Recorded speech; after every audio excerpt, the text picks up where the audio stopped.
Hai teman-teman, kembali lagi bersama saya David Cahyadi. Dan kemarin ada yang tanya sama saya mau mempersiapkan anak saya sekolah gitu loh. Berapa sih nilai nominal yang harus dia persiapkan? Dia bilang sampai nanti anak saya bisa kuliah. Oke, saya bilang dari segi bisnis saja ya. Saya bilang ya percuma kamu ngitung sekarang gitu. Kenapa? Kenapa percuma ngitung sekarang? Kalau misalkan hari ini aja ya, anak kamu lahir hari ini aja. Berarti dia TK itu berarti kan kurang lebih 5 tahun lagi kan. Playgroup mungkin 3 tahun lagi, TK 5 tahun lagi, SD mungkin 8 tahun lagi ya kan. Dan S1 mungkin 18 tahun lagi. Nah kita bisa saja kita cari info misalkan, oke, kuliah Unpar, Trisakti, Maranatha itu berapa sih SPP-nya sekarang segala macam kita totalin ya angkanya. Tapi percuma. Kenapa? Angkanya tidak akan tepat. Kenapa? Karena satu hal yaitu inflasi. Inflasi itu kita sangat real ya. Saya kasih sebuah ilustrasi saja ya. Tahun 1986 restoran KFC 2 ayam, 1 Pepsi, 1 nasi itu harganya cuma 2.200 perak. Sekarang kita parkir ke Indomaret itu harganya 2.000. Ya kan, uang parkir tok loh, itu yang tidak resmi ya. Kita belum bilang parkir di gedung. Parkir di gedung itu 1 jam mungkin bisa 4.000, kalau di DKI mungkin bisa lebih 10.000. Saya nggak tahu, saya udah lama nggak kesana, saya nggak berani ya, mahal ya. Tapi intinya adalah apa? Intinya kita tidak bisa semerta-merta menulis gitu, oke anak saya nanti umur 20 saya harus siapkan duit 200 juta, 300 juta. Kenapa? Karena angkanya sudah invalid. Saya tahun 98 saya SMA di BPK 1 Penabur di Tanjung Duren, itu biaya sekolahnya cuma 200.000 1 bulan. Ya kan, uang pangkalnya cuma 2,5 juta. Sedangkan anak sekarang masuk TK, masuk playgroup saja sudah bisa wah sekali puluhan juta, ya kan. Dan kemarin ada teman saya bilang anaknya itu SPT-nya, uang sekolahnya itu 1 bulan bisa sampai 5 sampai 8 juta. Ya saya nggak tahu lah ya, saya belum punya anak sampai saat ini, tapi saya juga cukup ngeri juga ngeliat angkanya, betul nggak? Nah saya jawab gitu, jadi nggak bisa kamu men-set begitu. Saya nanti untuk supaya anak saya bisa kuliah, saya harus men-set, saya harus punya duit misalkan katakan 1 miliar.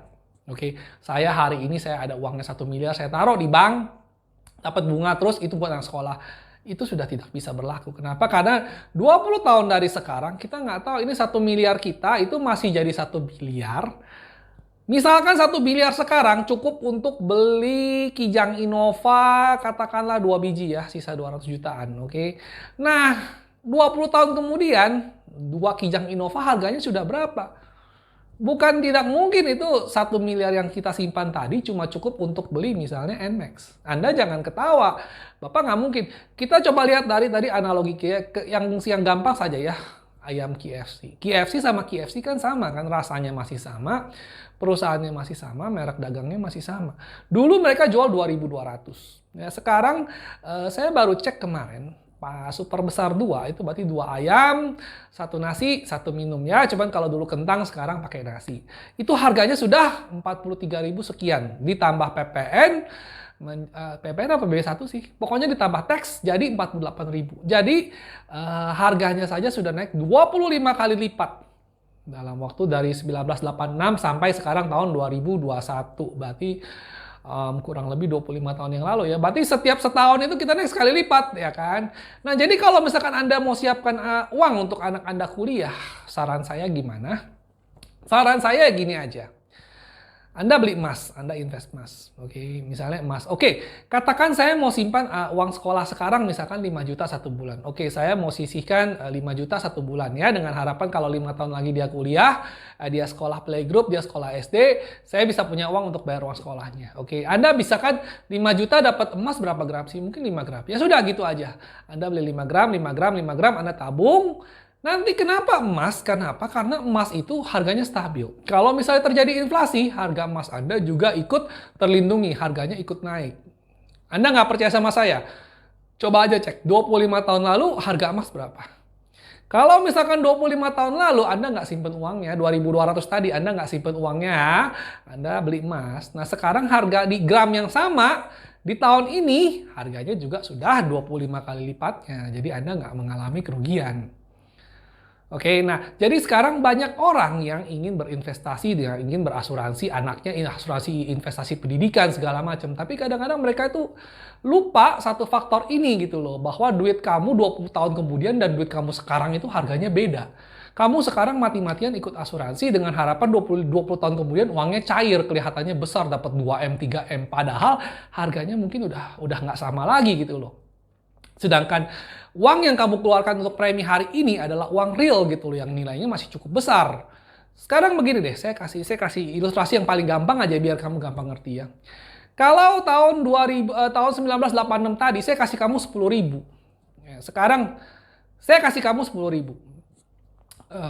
Nih kamu simpenin uang saya. Nanti tahun 2021 kamu balikin saya 50.000 ya. Apa yang kamu pikirkan? Wah enak banget ya kan, saya dikasih 10.000. Oh nggak, sorry, dia kasih saya 10.000, nanti uang 2021 saya kembaliin dia 50.000. Oh saya kasih 10.000, nanti saya dikembalikan 50.000, tapi 25 tahun kemudian. Untung nggak? Untung dong, 10.000 sama 50.000, bayangkan 5 kali lipat.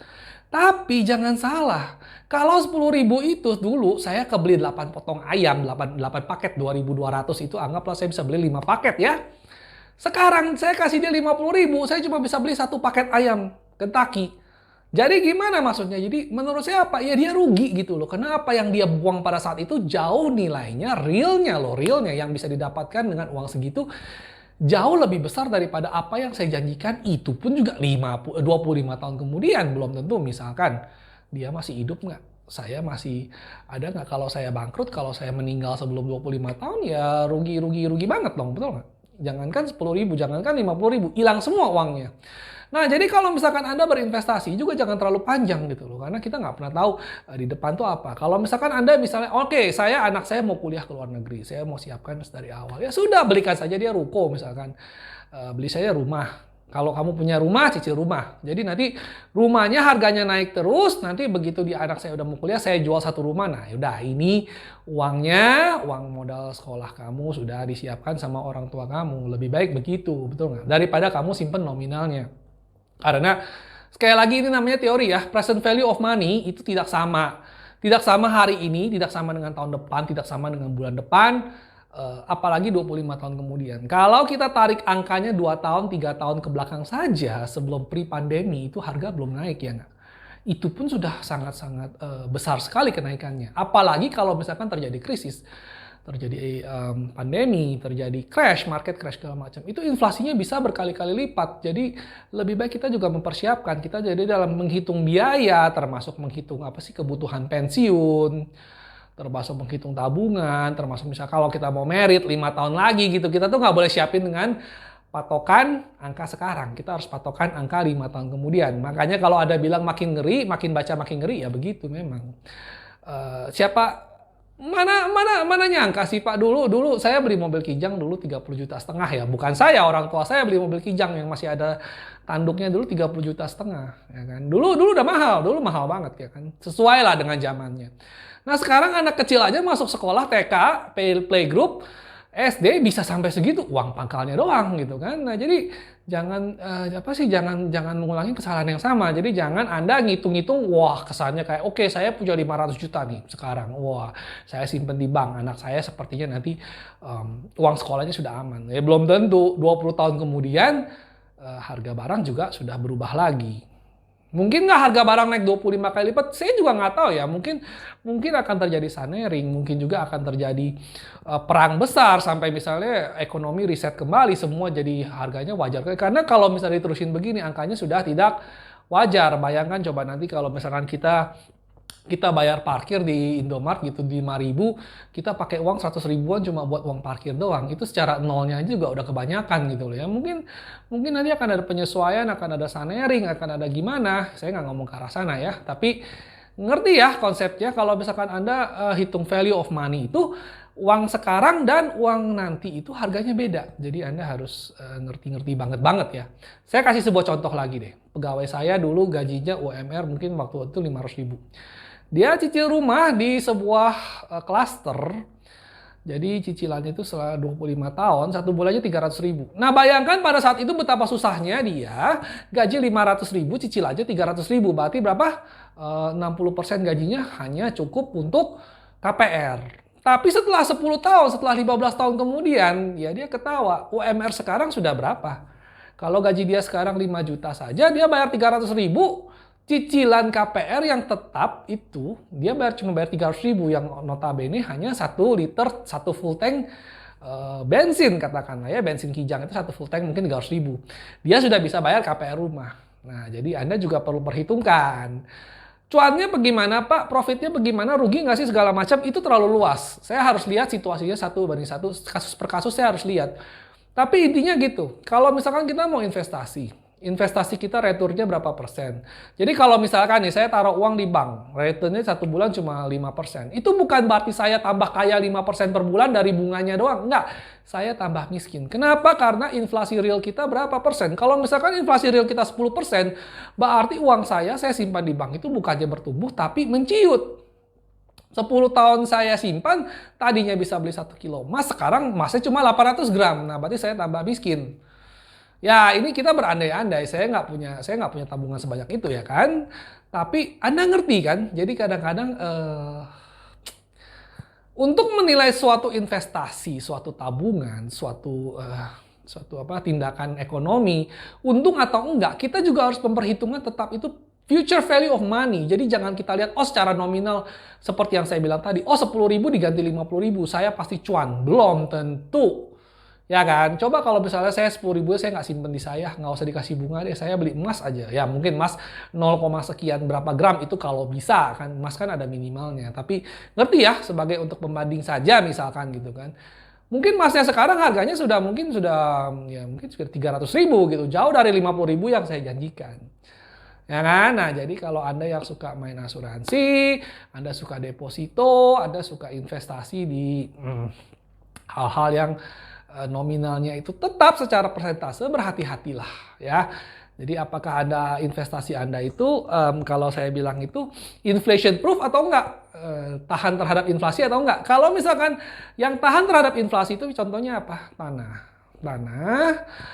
bangunan sih enggak ya. Bangunan itu bisa depresiasi, tapi tanahnya itu tetap, tanahnya akan selalu naik. Kalau misalkan hari ini terjadi crash, ya kan, 1 juta rupiah harganya turun terus, sekarang 1 juta rupiah cuma bisa beli katakanlah beras 10 kilo. Tapi harga tanah itu tetap tidak akan turun. Mereka akan menyesuaikan.